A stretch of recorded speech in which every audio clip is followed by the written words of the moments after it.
Hai sahabat Asyik Film, gimana kabar kalian hari ini? Semoga tetap oke. Yang lagi sakit hati semoga lekas sembuh, dan yang lagi kekosongan hati segera terisi ya. Agar hidup tetap enjoy, jangan lupa bersyukur dan tetap full senyum di sepanjang hari. Oke, pada episode kali ini Mimin akan ngebahas sebuah film seru yang mengisahkan perjalanan seorang pemuda asal pelosok desa yang menjalani jelajah petualang kultivasi. Berlatar belakang dari seorang anak petani yang selalu diremehkan oleh semua pendekar tingkat dewa. Namun hal itu berubah terbalik hingga saatnya ia menjadi sosok pendekar berkultivasi dewa yang membuat 7 aliran perguruan besar tak mampu lagi menandingi kehebatannya. Ya adalah, bagaimana kisah perjalanan dan endingnya? Untuk itu tak usah berlama-lama, langsung saja siapin kopi udutnya dan sama-sama 1, 2, 3, semongko.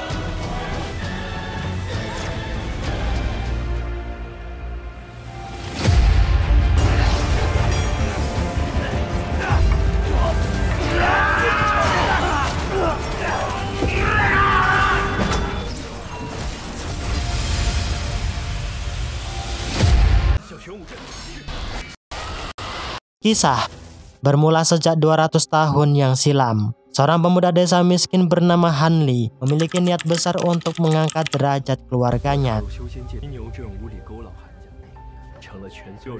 Nampaknya keluarga Hanli juga mendukung penuh agar Hanli bisa menjadi orang besar dan ternama.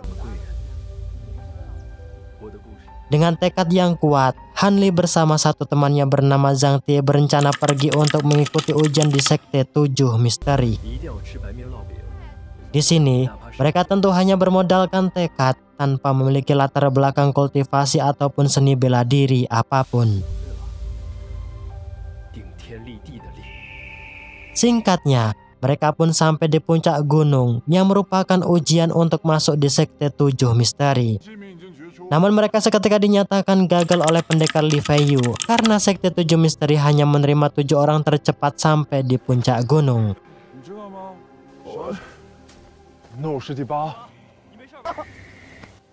Nah, di waktu bersamaan, seorang master tua yang bernama Tabibmo datang. Ia berkata di hadapan Li Feiyu jika kedua bocah desa ini resmi diangkat menjadi muridnya.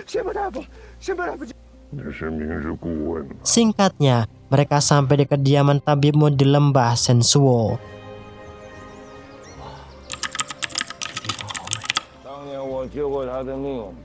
Sesampainya di sana, Tabibmo menyuruh mereka mandi berendam di kendi air yang sudah ia masukkan beberapa ramuan obat.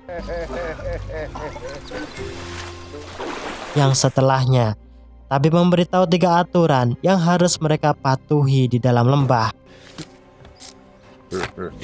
Pertama, mereka tidak diberikan izin keluar lembah. Setiap apapun yang ia latih harus mereka asah setiap hari. Serta merawat lembah dan membuatkan masakan untuknya di setiap saat.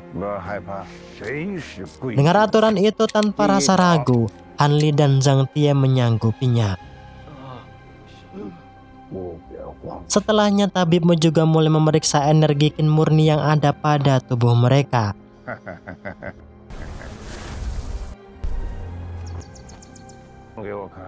Di sini ia kagum pada Hanli karena memiliki akar bakat murni yang nantinya bisa membantu mewujudkan misi besarnya. Namun tidak dengan Zhang Tie. Ia tak memiliki bakat kultivasi apapun.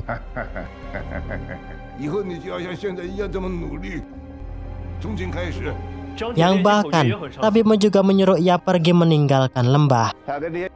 Tak rela temannya diusir, Hanli juga akan pergi bersama meninggalkan lembah. Dengan beberapa pertimbangan, akhirnya sang tabib mempertahankan Zhang Tie yang nantinya akan ia latih ilmu zirah gajah perak.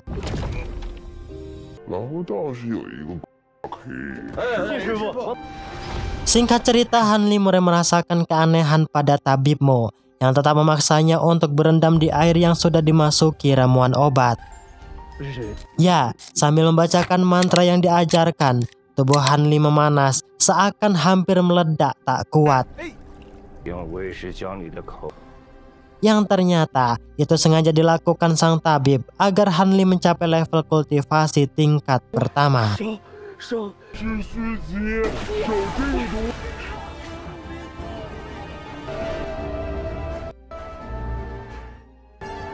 师傅，是不是怀里是人？师傅，阿罗子，你醒醒！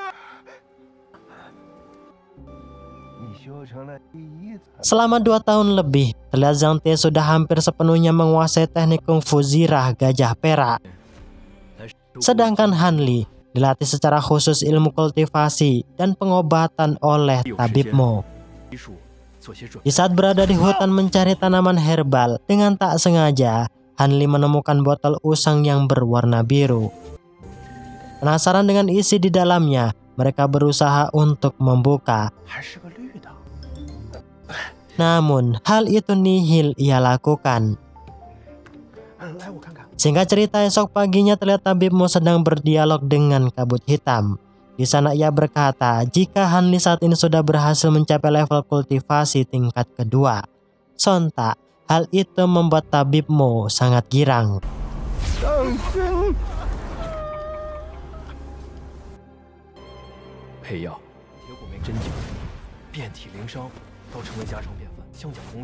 Di sisi lain, pendekar Fei Yu terlihat keterampilan kungfunya juga meningkat pesat.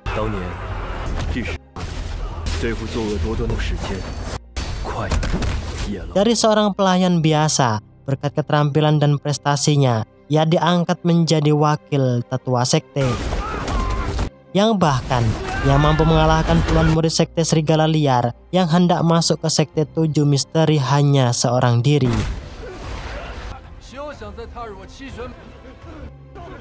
Singkat cerita, malam harinya, Han Li terkejut melihat botol yang ia temukan mengeluarkan kemerlip cahaya. Namun sampai detik ini, Han Li belum bisa membuka botol tersebut serta belum tahu apa kegunaannya. Demi mencapai tahap kultivasi tingkat selanjutnya, Han Li belajar lebih giat di dalam lembah hingga tak terasa ia sudah menghabiskan waktu selama 4 tahun untuk mencapai kultivasi tingkat ketiga.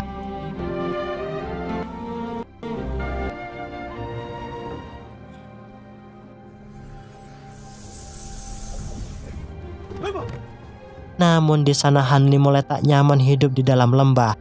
Kecurigaan serta rasa takutnya semakin mencekam pada gurunya setelah ia tahu jika sang guru mengonsumsi pil penguras sumsum.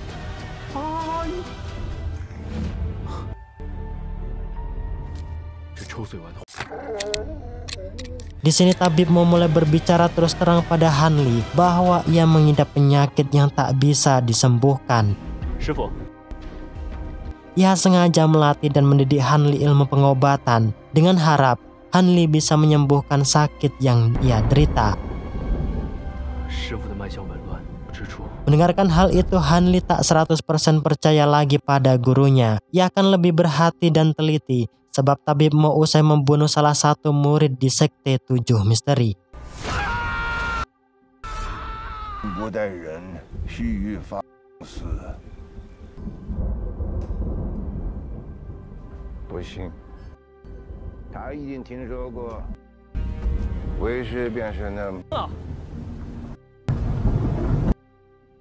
Pagi harinya, di saat Zhang Tie menghantarkan sarapan, ia terkejut mendengar dialog gurunya dengan sosok kabut hitam yang kenyataannya Han Li selama ini dilatih dengan keras demi akan dijadikan tumbal.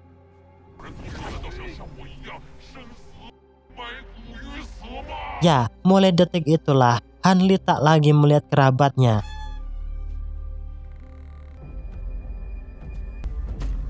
Di sana tabib Mo berkata bahwa Zhang Tie berpamitan turun gunung. Sontak Han Li tak percaya. Di sini ia semakin menaruh curiga pada sang guru.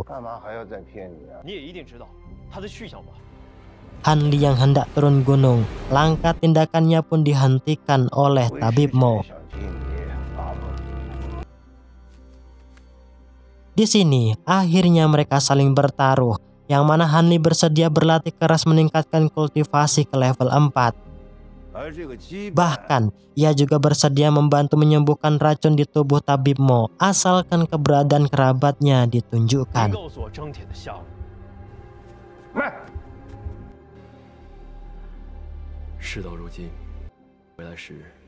Di saat bermeditasi, tiba-tiba botol yang ia temukan penutupnya terbuka. Penasaran dengan cairan biru yang gemerlap, Han Li mencoba menuangkan cairan tersebut pada tanaman. Di sana ia terkejut, yang mana tanaman itu tiba-tiba tumbuh dalam hitungan sekejap. Setelah mengetahui khasiat kegunaannya, Han Li pun mulai menumbuhkan berbagai jenis tanaman spiritual untuk ia jadikan pil spiritual.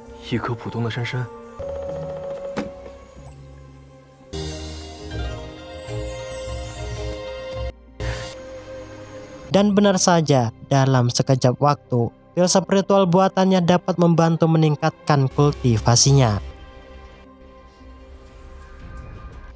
Meski tahapan kultivasinya sudah di level 4, hal itu belum tentu bisa mengalahkan gurunya. Di sana Han Li menemui pendekar Fei Yu dengan harap agar ia dapat berlatih ilmu kungfu.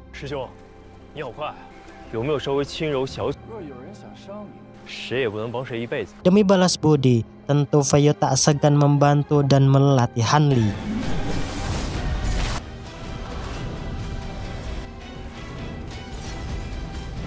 Tak hanya itu, Han Li juga membawa senjata rahasia serta racun mematikan untuk bisa mengalahkan gurunya.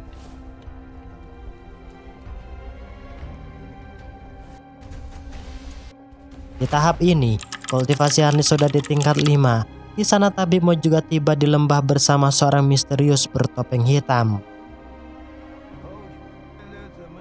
Namun di sana Tabib Mo tak mengetahui jika Han Li sudah di level kultivasi tersebut. Sebab keunggulan tingkat kelima, Han Li dapat menyembunyikan kekuatan aslinya. Karena dinilai terlalu dini untuk pulang, Han Li meminta waktu 3 bulan pada Tabib Mo agar ia bisa mencapai level kultivasi tingkat 4. Di sini, Tabib Mo mengancam tak segan membunuh semua keluarga Han Li jika hal itu gagal ia lakukan.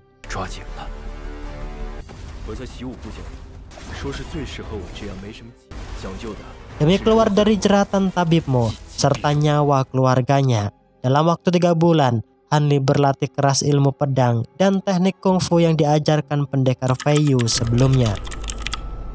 Di tahap inilah kultivasi Han Li juga naik di tingkat ke-6, yang hal itu membuat semua panca inderanya dapat merasakan hawa dan gerak di sekitar.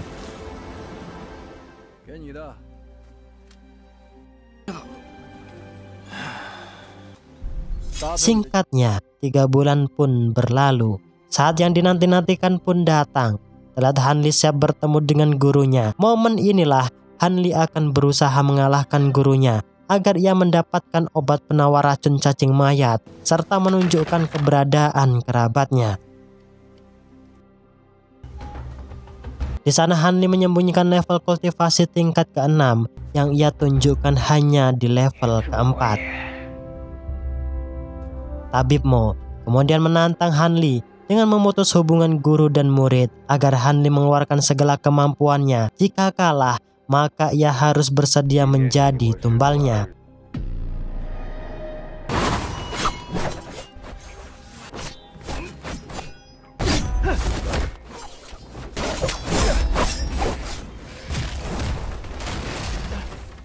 Han Li tentu tak menyangka jika Tabib Mo juga hebat dalam gerakan kungfu.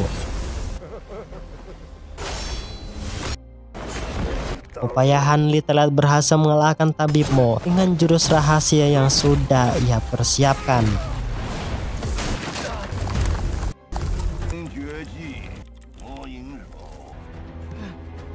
Namun Han Li seketika terkapar dihantam boneka baja Tabib Mo. Ditambah, ia terluka parah terkena jurus pamungkas pukulan tapak perak iblis. Di ruang rahasia, terlihat Tabib mulai mempersiapkan ritual. Jika ritual itu berhasil, maka Tabib akan hidup dalam keabadian dan memiliki kultivasi yang setara dengan dewa.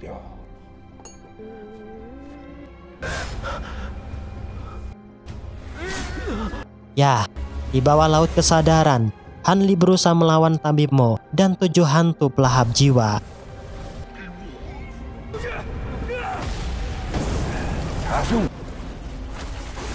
Dengan melihat kultivasi Hanli yang sudah di tingkat ke-6, membuat Tabib Mo terkejut. Di sana ia tak mampu berkata apapun selain takjub dan bangga pada Hanli. Tentu saja, ritual Tabib Mo gagal total, yang hal itu membuat jiwanya hancur. Setelah sadar, Hanli juga berhasil menghanguskan inti jiwa Yu Zitong yang merupakan jelmaan kabut hitam. Dengan penuh duka, Hanli membumikan gurunya di lembah tersebut. Namun tiba-tiba, ia kesakitan akibat efek racun pukulan tapak perak besi gurunya. Dengan membaca surat terakhir Tabib Mo, di sana Hanli diberitahu bahwa kerabatnya Zhang Tie sudahlah tiada lagi. Tabib Mo dengan terpaksa menghapus semua ingatan Zhang Tie karena telah mengetahui semua rahasianya di dalam lembah. Isi surat itu, Tabib Mo juga sudah mempersiapkan obat penawar racun tapak perak yang bisa dikonsumsi beberapa bulan. Jika ingin sembuh total, Hanli harus mendapatkan giok mentari putih warisan keluarganya. Mengetahui jika manusia topeng baja itu ialah kerabatnya, Hanli memberikan ia nama Kuhun, si boneka bertopeng hitam. Setelah semuanya beres, terlihat Hanli bersiap turun gunung bersama Kuhun. Disinilah ia tak sengaja menemukan kitab keabadian milik mendiang gurunya. Karena tak tergesa-gesa, Hanli memutuskan untuk mempelajari beberapa jurus spiritual yang ada di dalam kitab tersebut. Dan benar saja, dalam waktu sebulan, Hanli berhasil menguasai teknik spiritual bola api yang merupakan salah satu jurus paling punjul di dunia persilatan. Singkat cerita, malam harinya, Hanli dibuat terkejut mendengar bunyi lonceng berkali-kali dari Sekte 7 Misteri. Dan benar saja, terlihat Sekte Serigala Liar menyerang dengan membabi buta untuk membalaskan dendam.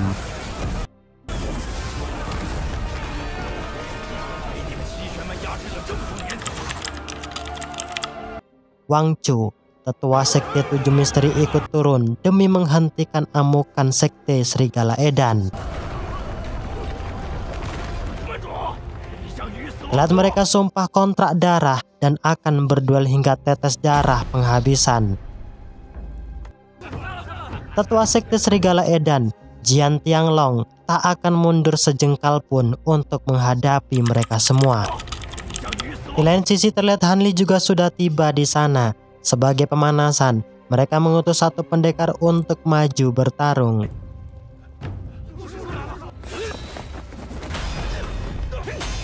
Meski kecil, namun kesaktiannya tak kalah hebat dari pendekar Sekte 7 Misteri. Karena tak mau diremehkan, pendekar Feiyu melesatkan serangan untuk berduel dengan pendekar Jiguang dari Sekte Serigala Edan. Nah, di saat terdesak inilah, untungnya Hanli berhasil menolong pendekar Feiyu. Dengan melihat aura energi spiritual yang lebih besar, Jiguang seketika ciut mental dan memohon maaf di hadapan Hanli. Karena tak ada ampun, Hanli seketika membakar Jiguang dengan teknik sihir bola apinya. Tentu semua pendekar terkejut melihat kehebatan Hanli. Hal itu membuat tetua Jiang Tianlong ketakutan dan memilih untuk mundur. Ya, karena tak ada pilihan lain. Tetua Ji memilih berhadapan dengan Hanli agar tak dianggap pengecut di dunia persektean. Karena telah berjasa besar, Tetua Sekte 7 Misteri bersedia mengabulkan segala keinginan Hanli, hingga bahkan sebagai tetua sekte pun akan ia berikan. Namun hal itu semua tak ada yang ia inginkan. Di sana Hanli hanya meminta agar tetua sekte dapat mengangkat pendekar Feiyu sebagai murid terakhirnya. Bahkan di sana Hanli memberikan pil pemulihan energi spiritual pada tetua sekte sebelum ia pergi. Dan di saat inilah perjalanan pemuda miskin asal desa pun dimulai.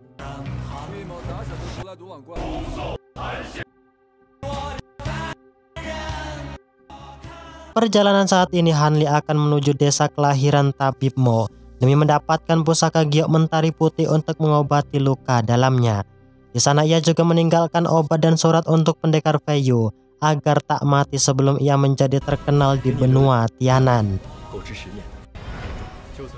Singkatnya, Hanli akhirnya sampai di kota Jiayuan. Di kedai Mbok Darmi, ia bertanya pada salah satu pelayan terkait keberadaan keluarga Tabib Mo. Di sana Hanli terkejut sebab pelayan itu mengetahui jika Tabib Mo sudahlah tewas, yang padahal kematian Tabib Mo tak ada satupun orang yang tahu. Ternyata ia tahu dari salah satu pendekar yang mengaku sebagai murid terakhir Tabib Mo yang bernama Jian Ming. Pelayan itu juga memberitahu bahwa putri pertama Tabib Mo juga sudah bertunangan dengannya. Karena tak ingin gagal, Hanli pergi di tempat keberadaan keluarga Tabib Mo sesuai petunjuk sang pelayan.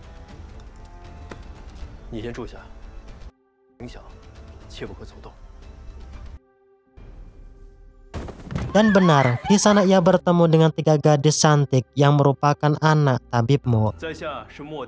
Sebagai bukti jika ia murid terakhir, Hanli mengeluarkan surat yang ditulis Tabib Mo untuk keluarganya. Di sini Hanli dibawa masuk untuk bertemu dengan keempat istri Tabib Mo. Setelah membaca surat tersebut, raut wajah istri Tabib Mo seketika berubah yang seakan-akan terlihat lapar hendak menerkam manusia. Nah, disinilah Hanli dibawa ke ruangan penginapan agar beristirahat dengan nyaman. Hanli yang penasaran dari jarak jauh ia mendengarkan percakapan para istri Tabib Mo yang berkata jika Tabib Mo mengirimkan surat rahasia.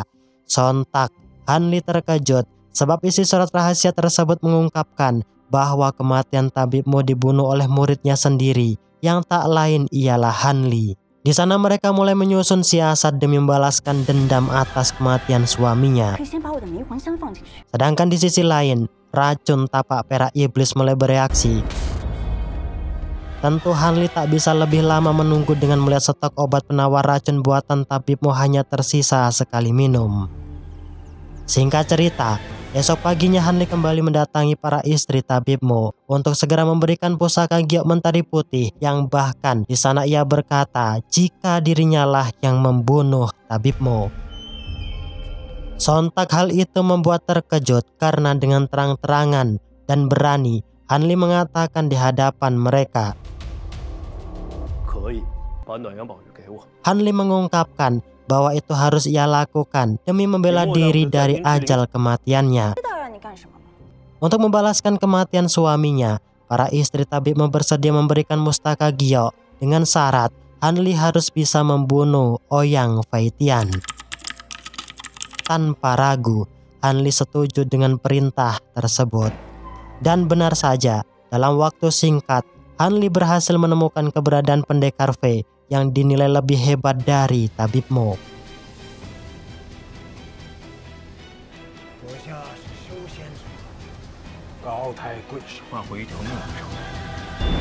Di sana ia juga mendapatkan peta lembah Tianan yang merupakan tempat keberadaan para kultivator abadi berkumpul. Tentu saja para istri Tabib Mo tak menyangka jika Hanli berhasil membunuh pendekar Fei. Tak sesuai dengan janji, para istri Tabib Mo terus mengulur waktu dengan kembali menyuruh Hanli membunuh pendekar beruang edan yang banyak meresahkan para penduduk. Lagi dan lagi, Hanli kembali dengan waktu yang singkat yang ngebuat para istri Tabib Mo berpikir keras untuk kembali mengulur waktu. Tentu saja, tindakan itu membuat Hanli jengkel, yang mana ia tak segan menghabisi mereka satu persatu.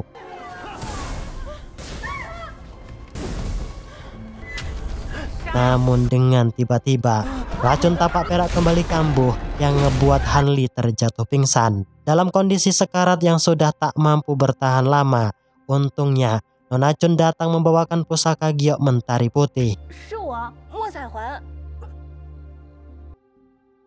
Tanpa waktu lama, Hanli mulai meletakkan giok tersebut di dadanya. Namun nyatanya ia tak kuat, yang ngebuat ia kembali terjatuh pingsan. Nona Chun yang peduli terlihat ia membantu menetralkan racun tapak perak yang sudah menyebar di segala aliran darahnya. Berkat kehebatan pusaka giok tersebut, terlihat nyawa Hanli terselamatkan. Pagi harinya, dengan lugu Nonatsu memberikan pusaka giok tersebut pada Hanli. Tentu jika Hanli menerima, maka ia harus menjadi suaminya. Karena masih terlalu dini dan ingin mengembara di dunia persilatan, Hanli menolak giok tersebut dan menolak ajakan Nonatsu untuk menikah. Demi menjaga perasaan Nonatsu, Hanli memerintahkan boneka topeng baja tinggal di kediaman keluargamu agar bisa membantu segala kesulitan di sana. Perjalanan kali ini, Hanli akan berlatih kultivasi agar mencapai tahap kultivator tingkat keabadian. Singkatnya, terlihat Hanli sudah sampai di lembah Tianan. Di sana ia bertemu dengan kultivator pemula yang juga memiliki niat sama untuk mengikuti ujian. Sedangkan di sisi lain, kita diperkenalkan sosok wanita anggun dari Sekte Bulan Putih. Ia bernama Nanggongwan. Ujian lembah Tianan kali ini dipimpin Sekte Bulan Putih, yang merupakan salah satu sekte besar dari 7 perguruan yang ada. Di sana ia memerintahkan kedua muridnya untuk mendiskualifikasi peserta jika membuat kericuhan di lembah Tianan. Di samping itu, Yan Ruyan dari keluarga kultivator termuka di negara Yue juga ikut parti dalam ujian kultivasi. Karena belum memiliki pengetahuan yang cukup, Hanli bergabung dengan para kultivator mandiri di bawah pimpinan Pendekar King. Di sana Hanli mendengarkan arahan untuk mempersiapkan ujian kultivasi. Sebab di ujian kali ini, mereka harus bisa mendapatkan tiket masuk di salah satu perguruan dari 7 perguruan ternama di negara Yue. Mereka yang dinyatakan lolos apabila memiliki akar spiritual yang terbagi menjadi 5 elemen: api, emas, kayu, tanah, dan duit. Di saat sedang berjalan santai, Hanli terlibat gejolak api dengan salah satu pendekar yang bernama Lu Mingyun. Karena Hanli memenangkan tawaran untuk mendapatkan jimat yang disukainya.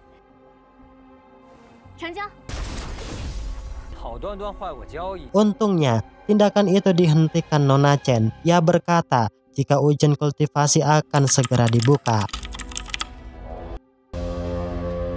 Di detik inilah mereka saling menyimpan dendam dan benci satu sama lain. Singkatnya, ujian kultivasi pun dibuka. 7 tetua sekte besar terlihat hadir untuk menyaksikan ujian tersebut, yang bahkan para organisasi kultivator mandiri juga tak tertinggal untuk ikut parti.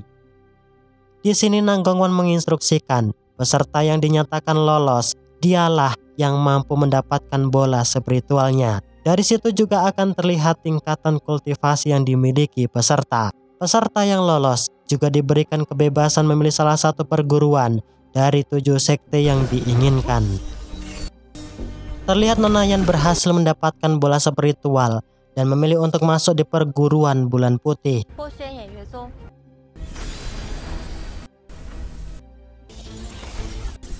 Para peserta saling menunjukkan kemampuannya demi mendapatkan tiket untuk masuk di perguruan yang dituju.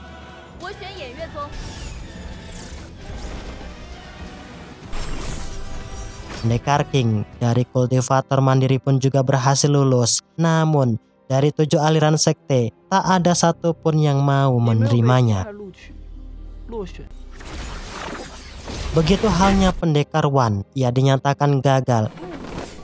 Sebab akar kultivasinya masih terlalu rendah. Hanli yang penuh keyakinan pun juga dinyatakan gagal oleh Nanggongwan.